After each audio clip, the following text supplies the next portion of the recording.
Yes, sir. चलो देखो इधर। तो you can see this is what, not oxygen dissociation curve, basically this is called as oxy haemoglobin dissociation curve. क्या बोलते हैं इसको हम लोग? Oxy haemoglobin dissociation curve. ठीक है। ऑक्सी हीमोग्लोबिन क्या होता है? Oxygen plus haemoglobin. You know about haemoglobin का वैलेंसी क्या होगा? इसको 4 ऑक्सीजन आके कंबाइन हो सकते हैं, 4 ऑक्सीजन। लाइक इधर एक ऑक्सीजन अटैच हो गया तो ये 25% सैचुरेट हो गया, दूसरा ऑक्सीजन अटैच हो गया तो 50% सैचुरेट हो गया, इधर ऑक्सीजन अटैच हो गया तो 75%, and if it is attached here it will be 100%।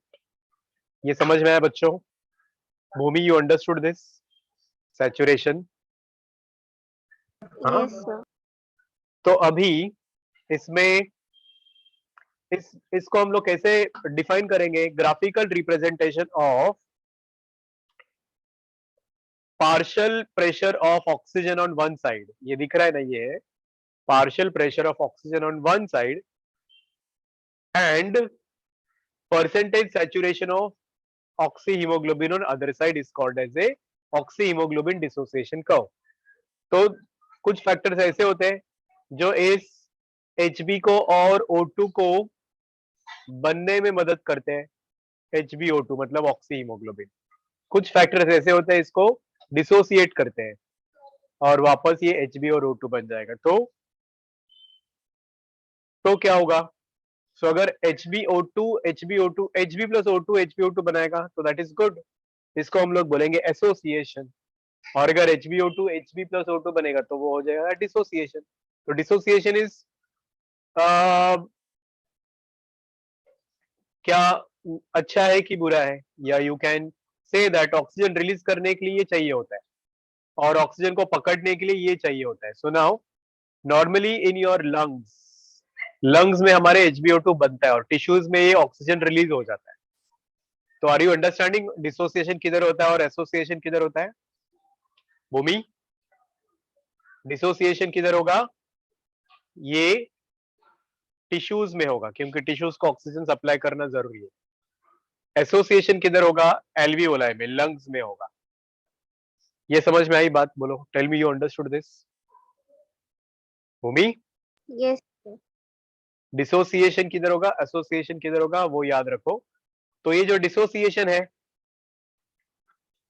इसको बताया गया था by a scientist Christian Bohr, BOHR। इन्होंने बोला था ये, इसीलिए इसको हम लोग बोर्स इफेक्ट बोलते हैं। किसको बोलेंगे हम लोग बोर्स इफेक्ट? HbO2 का जब Hb प्लस O2 बनेगा तो उसको हम लोग बोलते हैं बोर्स इफेक्ट। और अब टिश्यूज में जब आपको I mean here now when there is formation of your oxyhemoglobin, ये वाला जो बन रहा है इसको हम लोग बोलते हैं हेल्डेन्स इफेक्ट। याद रखो ये दो इफेक्ट्स किसको किसको बोलते हैं। Bhumi, are you listening, are you understanding? बोलो। Yes, sir. डिसोसिएशन को बोलते हैं बोर्स इफेक्ट और फॉर्मेशन को बोलते हैं Haldane's effect. Did you understand that? Please tell me. Yes. Neel, what about you? You are understanding this? Neel, are you understanding this? Please tell me. थोड़ा अलग है ये but you should remember about it. What is Haldane's effect, what is Bohr's effect? इसके ऊपर questions आता है आप लोगों को, यू मस्ट नो अबाउट। तो for your information only I will tell you in little bit detail about it. यही scientist के बारे में थोड़ा सा आपको मैं बताता हूँ, चलेगा क्या? बोलो बच्चों, वांट इट? हाँ, हेल्डेन्स इफेक्ट क्या होता है और बोहर्स इफेक्ट क्या होता है? शैल आई? What you have written in the message chat box? Yes sir, alright. चलो आ जाओ, आपको बताता हूँ थोड़ा सा इन दोनों इफेक्ट्स के बारे में। तो ये देखो बच्चों,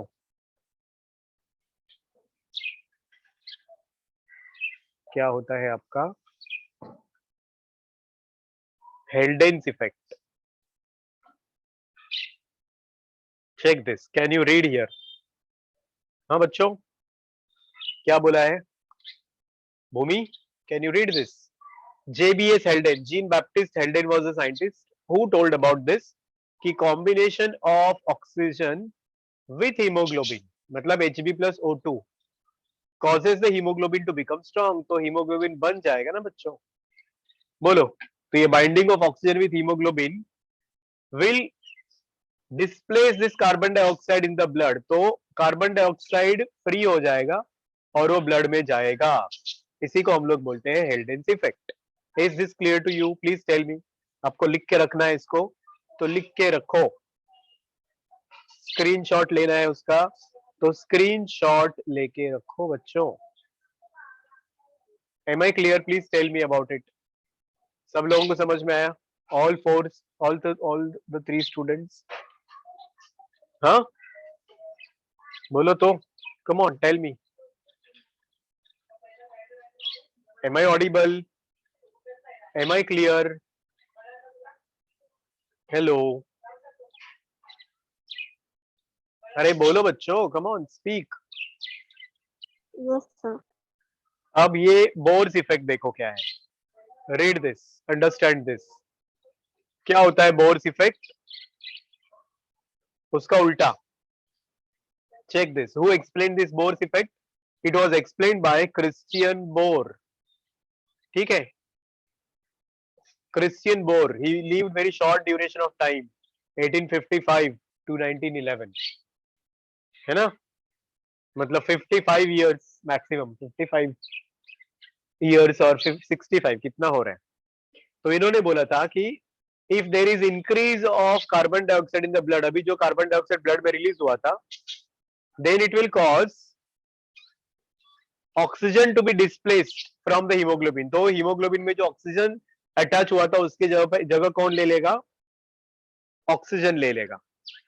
कार्बन डाइऑक्साइड का कॉन्सेंट्रेशन अगर बढ़ गया तो जो ऑक्सी हीमोग्लोबिन में ऑक्सीजन है उसकी जगह पे जाके आपका कार्बन डाइऑक्साइड बाइंड हो जाएगा। इसी को हम लोग बोलते हैं बोर्स इफेक्ट। मतलब इससे what will happen? This will release oxygen, this process will release oxygen. मतलब हीमोग्लोबिन के साथ दोनों कंबाइन होते हैं। कौन कंबाइन होते हैं?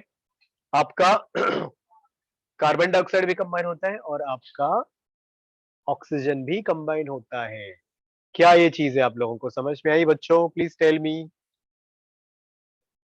हाँ ना, कुछ तो बोलो। दोनों इफेक्ट सबको समझ में आए क्या?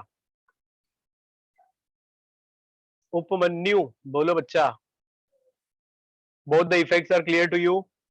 हेल्डेन्स इफेक्ट क्या होता है और बोर्स इफेक्ट क्या होता है? हेल्डेन्स इफेक्ट में क्या बनेगा आपका? HbO2 बनेगा। When you say Haldane effect, what will happen here is HbO2 will be formed। और अगर हम लोग बोलते हैं बोर्स इफेक्ट तो इसमें HbO2 डिसोसिएट हो जाएगा। किसमें? Hb में और O2 में। Am I clear with this everyone? Please tell me. Anybody want to ask anything about this? तो इससे आपका जो ग्राफ है वो लेफ्ट और राइट की तरफ शिफ्ट होगा, वही हम लोगों ने पढ़ा था। हेल्डेन HbO2 को पकड़ के रखता है हेल्डेन, तो ये लेफ्ट की तरफ शिफ्ट हो जाएगा, याद रखो। Left is good. Bhoomi listen carefully, left की तरफ अगर ग्राफ शिफ्ट होगा तो अच्छा वाला होता है। राइट की तरफ कब शिफ्ट होगा? अगर वो HbO2 ब्रेक हो रहा है, मतलब ऑक्सीजन होल्ड नहीं हो रहा है तो। So this is the thing we have already discussed yesterday. कौन से फैक्टर्स है जो ग्राफ को राइट की तरफ शिफ्ट करते हैं, कौन से फैक्टर्स है जो ग्राफ को लेफ्ट की तरफ शिफ्ट करते हैं। डू यू रिमेंबर दिस बच्चों? ये लो list of factors which shift the graph towards the left and which shifts towards the right. तो सबसे पहले तो देखो फेवरेबल कंडीशंस है। If conditions are favourable then that graph will shift towards where, towards left बच्चों। कब left की तरफ ग्राफ शिफ्ट होगा? अगर कंडीशंस फेवरेबल होंगे। फेवरेबल मतलब ऑक्सीजन की मात्रा ज्यादा। So you can check here, you all can watch here, oxygen ज्यादा है, कार्बन डाइऑक्साइड कम है, तो ये ग्राफ आपका लेफ्ट की तरफ शिफ्ट होगा। फिर अगर टेम्परेचर कम हो गया बच्चों, तो in that case what happens is that जो ये कार्बन डाइऑक्साइड कम है, तो कार्बन डाइऑक्साइड और वाटर का रिएक्शन नहीं होता। आप लोगों ने ये रिएक्शन सुना होगा, H2O plus CO2 forms HbCO2। इसको हम लोग बोलते हैं कार्बोनिक एसिड, HbCO3 होगा ये कार्बोनिक एसिड। तो जब ये कार्बोनिक एसिड बनता है बच्चों, ये बाद में डिसोसिएट होता है HCO3 माइनस और H प्लस में। तो ये H प्लस रिलीज हो गया, HbCO3 ब्रेक होके बच्चों। Are you getting what I am saying? Please tell me, are you getting what I am saying?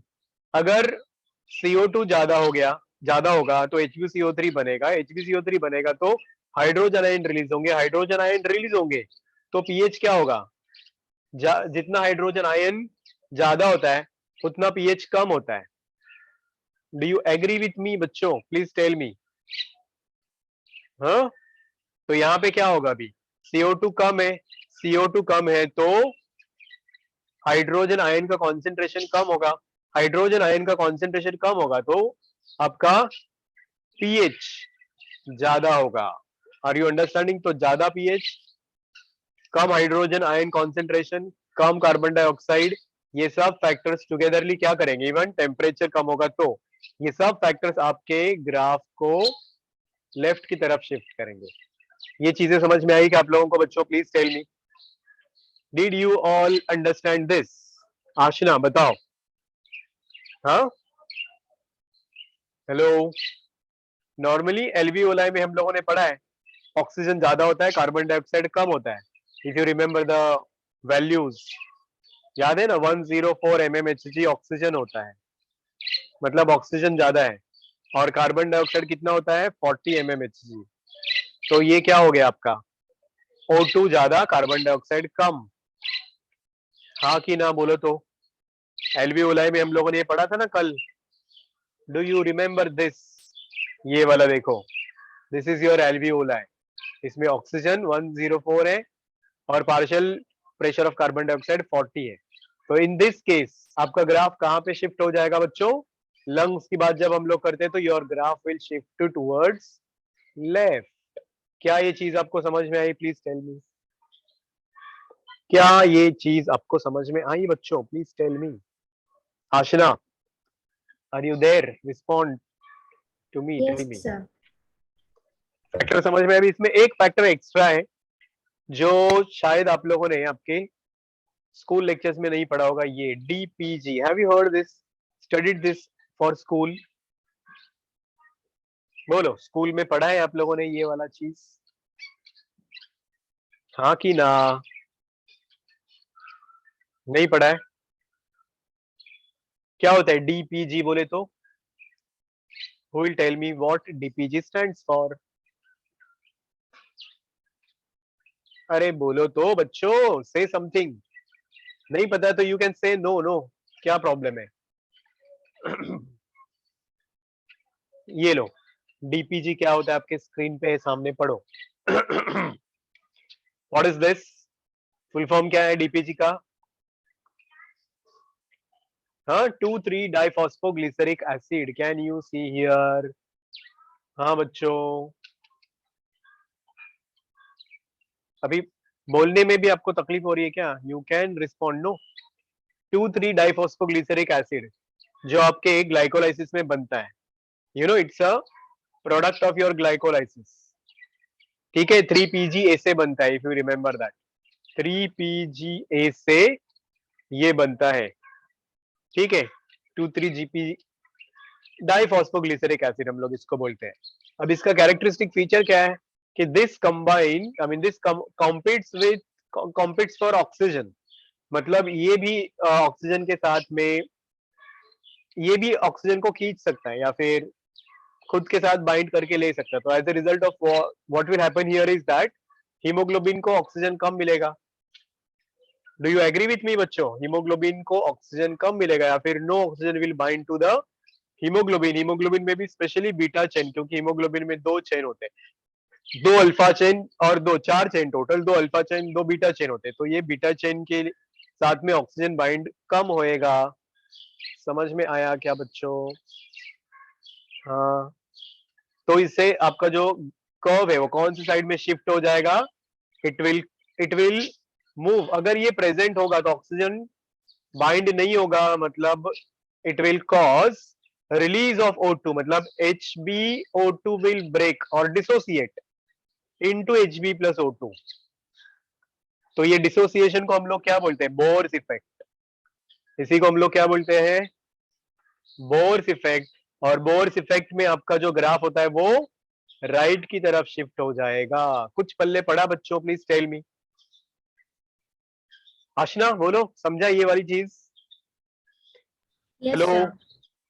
ये देखो अब ये राइट की तरफ कब शिफ्ट होगा? अगर ज्यादा डीपीजी प्रेजेंट होगा। तो यहाँ पे डीपीजी का कॉन्सेंट्रेशन अगर ज्यादा होगा, मतलब आप ये वाली चीज बोल सकते हो। देखो इधर डीपीजी ज्यादा है जो टिश्यूज में बन रहा है, in that case your graph will shift towards right. यहाँ पे डीपीजी कम है तो graph will shift towards left. Is this clear to all the students? Please tell me बच्चों, ये चीजें आपको समझ में आई? क्या क्या फैक्टर्स है जो इसको शिफ्ट करते हैं आपका ग्राफ को राइट की तरफ और लेफ्ट की तरफ? ये तो फेवरेबल कंडीशन हम लोगों ने पढ़ा। इसके ऑपोजिट होगा आपका अनफेवरेबल कंडीशन, जिसमें HbO2 डिसोसिएट हो जाएगा। What will happen to the HbO2? उल्टा रिवर्स हो जाएगा इसका। HbO2 का क्या होगा? Hb plus O2 होगा। Are you all understanding this? Please tell me. Bhumi, following this, understanding this? Aashna, Mohammad क्यों अटेंड नहीं करता लेक्चर? कल भी नहीं था, आज भी नहीं है वो nowadays. I don't know sir. ठीक है, मैं पूछ रहा था, बोलो अगर मैसेज वगैरह आया तो। So look at this unfavourable conditions क्या क्या रहेंगे बच्चों? अनफेवरेबल मतलब जो तोड़ देगा HbO2 को। तो जैसे HbO2 को तोड़ने वाली चीज है कौन सी है? उल्टा रहेगा। अभी देखो, अगर टेम्परेचर बढ़ता है, याद रखो, अगर टेम्परेचर बढ़ता है और कार्बन डाइऑक्साइड का कॉन्सेंट्रेशन बढ़ता है, यूजुअली ये टिश्यूज में होता है, तो क्या होगा? जैसे CO2 का कॉन्सेंट्रेशन बढ़ गया, ये CO2 जाके वाटर के साथ में कंबाइन होता है और बना देता है H2CO3 कार्बोनिक एसिड। फिर ये कार्बोनिक एसिड स्प्लिट हो जाता है H plus and HCO3 minus में। अब ये H प्लस का कॉन्सेंट्रेशन बढ़ गया, देखो इधर। Can you see here? Please tell me, come on children, tell me. समझ में आया? H प्लस का कॉन्सेंट्रेशन बढ़ गया तो क्या होता है? अगर H ज्यादा हो गया तो एसिडिटी बढ़ता है ना? एसिडिटी मतलब ये pH कम होगा, वो pH अल्कलाइन से मतलब 6, 5, 4, 3, 2, 1 की तरफ आएगा, मतलब pH क्या हो गया बच्चों? घटा। H प्लस बढ़ गया, pH कम हो गया, टेम्परेचर बढ़ गया, कार्बन डाइऑक्साइड बढ़ गया, और ऑब्वियसली अभी यहाँ पे कार्बन डाइऑक्साइड ज्यादा होगा और ऑक्सीजन कम होगा। कहां पर? टिश्यूज में। कल वाला डायग्राम याद करो बच्चों। ये देखो आपका टिश्यूज है, बॉडी टिश्यूज। चेक करो, इसमें ऑक्सीजन कम है, कार्बन डाइऑक्साइड ज्यादा है। Oxygen is 40 mmHg, carbon dioxide is your 45 mmHg। तो क्या हो गया इधर? अभी कार्बन डाइऑक्साइड बढ़ गया, ऑक्सीजन कम हो गया। तो as a result of it आपका जो कर्व है, ग्राफ जो है, curve in that graph will shift towards which side? Will shift towards which side? Please tell me. Bohr's effect हो गया तो कहां पर शिफ्ट होगा वो? ये सब क्या है? अनफेवरेबल कंडीशंस कहां पे शिफ्ट करती है उसको? बोलो बच्चों, एवरीवन आंसर टू मी। यहां पर। तो लेफ्टी अच्छा है, राइटी बुरा है। और लास्ट चीज इसमें आपका वो डीपीजी है। अगर डीपीजी बढ़ेगा मतलब ऑक्सीडेशन हो रहा है, ऑक्सीडेशन हो रहा है मतलब आपका ऑक्सीजन यूज हो रहा है, ब्रेकडाउन हो रहा है। तो in that case also you will see graph is shifting towards right. किसी को कोई शक इसके बारे में? Anybody got any doubt? Please tell me. Aashna, go ahead. No, sir. पक्का सब लोगों को समझ में आया? हाँ, लॉजिक समझा. टेम्परेचर बढ़ेगा तो क्यों होता है, पीएच का असर क्या होता है, so all that. Yes, now Mohammad has joined. Mohammad आजकल किधर हो बच्चे? You are not seen in the lectures. Hello MK, I am asking you.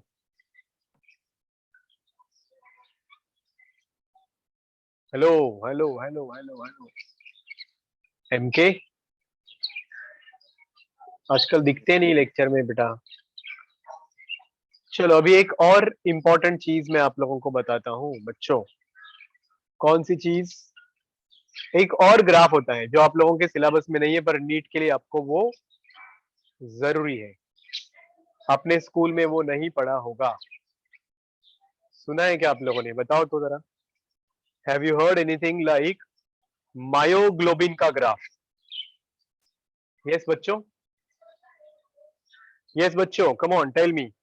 Oxygen dissociation for myoglobin.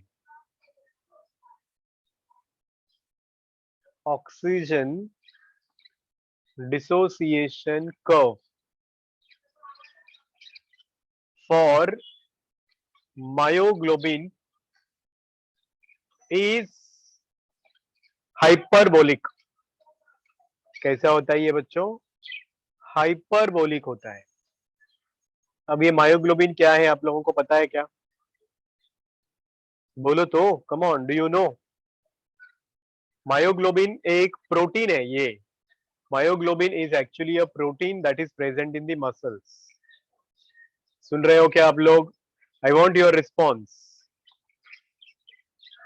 Protein in the muscles. और ये क्या करता है? This stores oxygen in the muscles. क्या करता है ये? ऑक्सीजन को मसल्स में स्टोर करता है.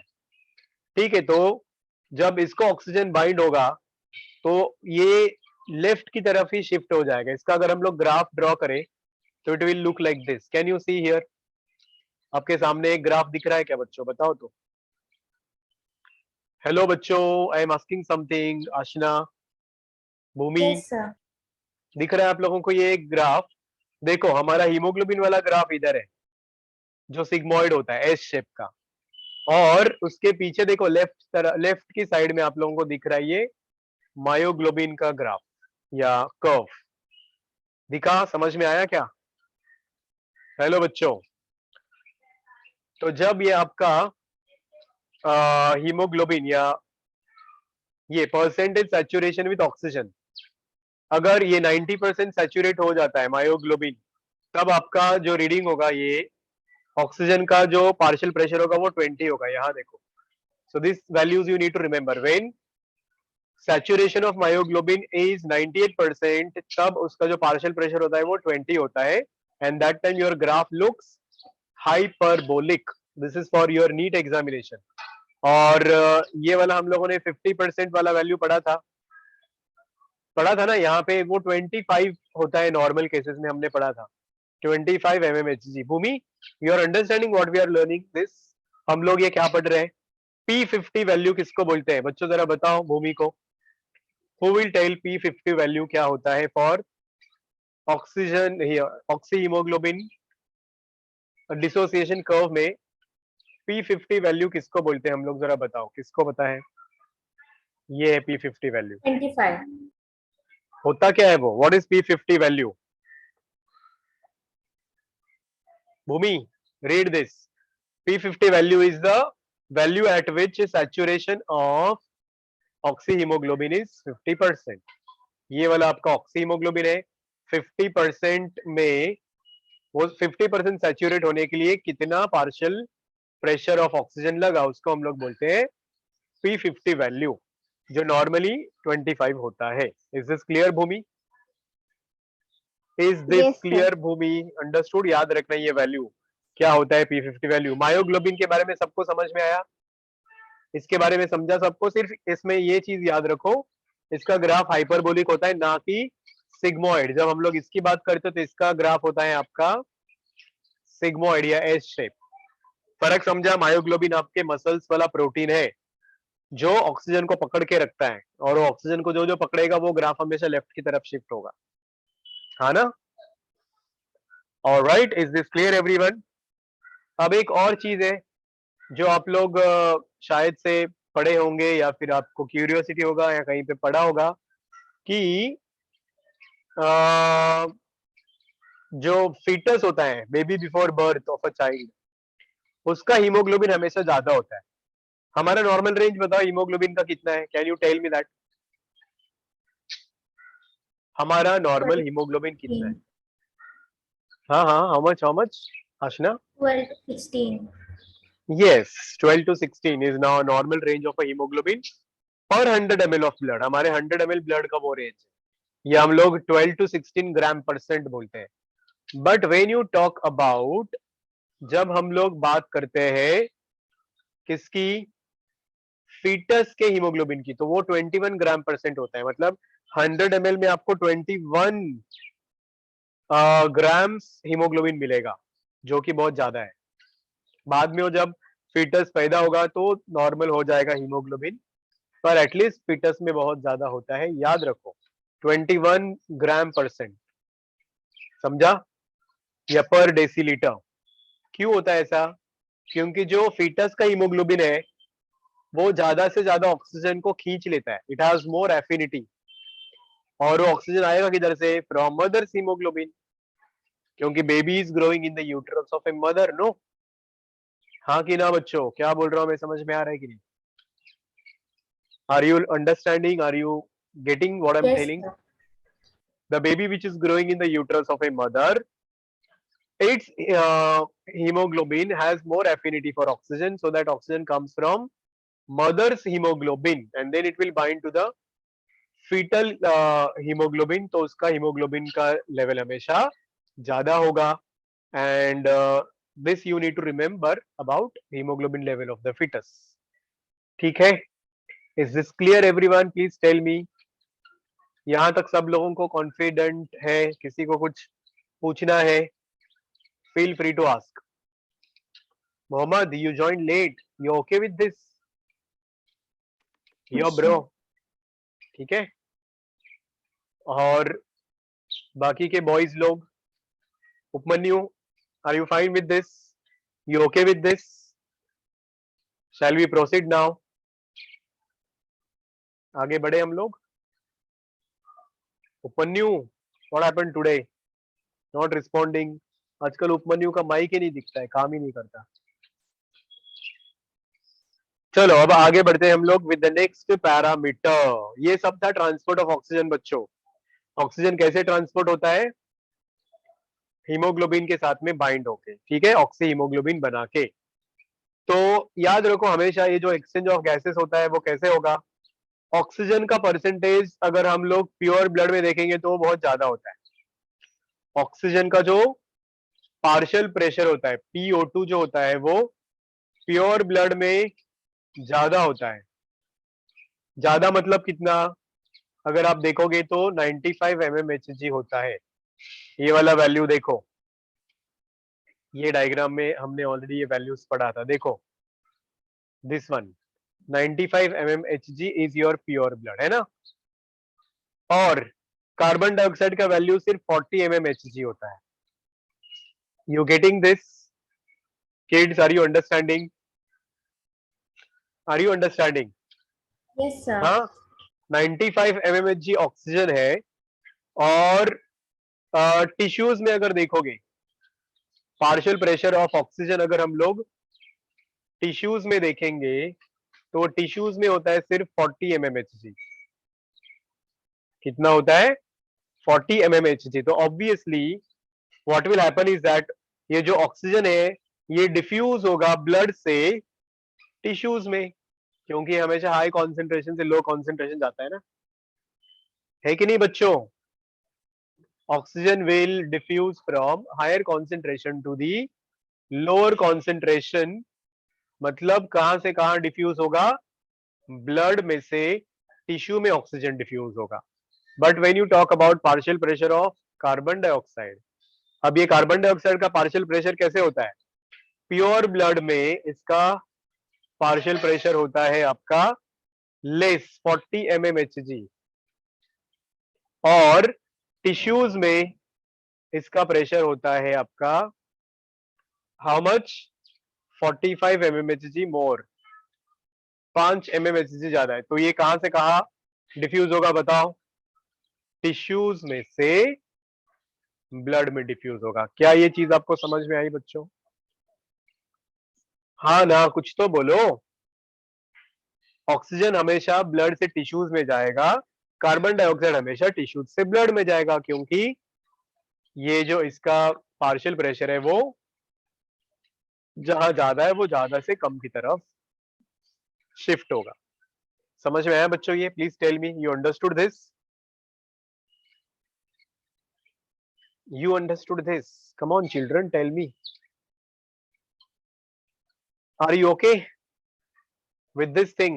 अब हम लोग पढ़ने जा रहे हैं ट्रांसपोर्ट ऑफ कार्बन डाइऑक्साइड, जो कि आपका चैप्टर का almost last, second last topic है। फिर ये आपका चैप्टर खत्म ही हो जाएगा, आज खत्म ही करके दूंगा मैं। Last lecture for breathing and exchange of gases chapter बच्चों। I hope you all enjoy learning this chapter. आपको थोड़ा बहुत ज्ञान मिला है, I hope so, I can say so, I can feel so. हाँ बच्चों, बोलो भूमि, कम on tell me.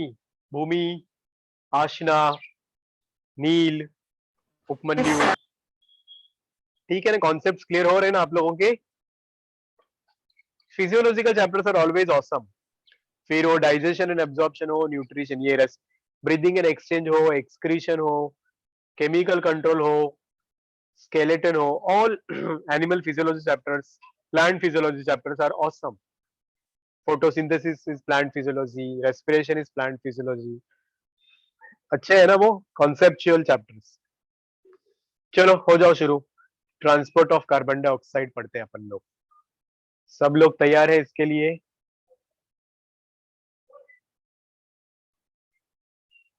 Yes children. और संडे का टेस्ट दे रहे हो ना, केमिकल कोऑर्डिनेशन वाला आप लोग? Transport of carbon dioxide, shall we start with this? Meeting end हो रहा है, वापस आ जाओ आप लोग। Will start with this concept, this topic. अभी हो मतलब 1-1.5 मिनट और है। सो परसेंटेज बोला था मैंने, कितना परसेंट कार्बन डाइऑक्साइड कौन से फॉर्म में ट्रांसपोर्ट होता है बताओ? इसी को हम लोग एक्चुअली अभी इंटरनल रेस्पिरेशन बोल रहे हैं। इसके पहले आप लोगों ने जो एक्सचेंज ऑफ गैसेस पढ़ा उसको हम लोग एक्सटर्नल रेस्पिरेशन बोलते हैं। मैंने शुरुआत में बोला था चैप्टर का कि इस चैप्टर में ब्रीदिंग है, एक्सटर्नल रेस्पिरेशन है, इंटरनल रेस्पिरेशन और सेल्यूलर रेस्पिरेशन है। तो हमारा ब्रीदिंग खत्म हो चुका है, इनहेलेशन एक्सहेलेशन। फिर हमने ये एक्सटर्नल रेस्पिरेशन पढ़ लिया जो ब्लड में और एल्वियोलाई में होता है। अब हम लोग पढ़ रहे हैं ब्लड में और टिश्यूज में, जिसको हम लोग बोलते हैं internal respiration. Are you understanding this? क्या आप लोगों को ये समझ में आ रहा है जो मैं बता रहा हूं? इसको ही हम लोग बोलते हैं इंटरनल रेस्पिरेशन किड्स। तो ये transport of carbon dioxide 3 form में होता है। याद करो, चलो जिन लोगों ने पढ़ा है वो लोग, स्कूल में भी पढ़ा है आप लोगों ने, it's not a In big form deal. of bicarbonates, correct. और 7% dissolved in plasma and 23% by RBCs. Good job.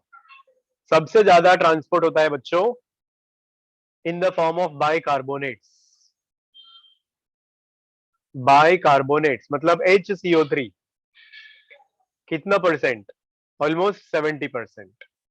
फिर 7% इज डिजॉल्व इन प्लाज्मा।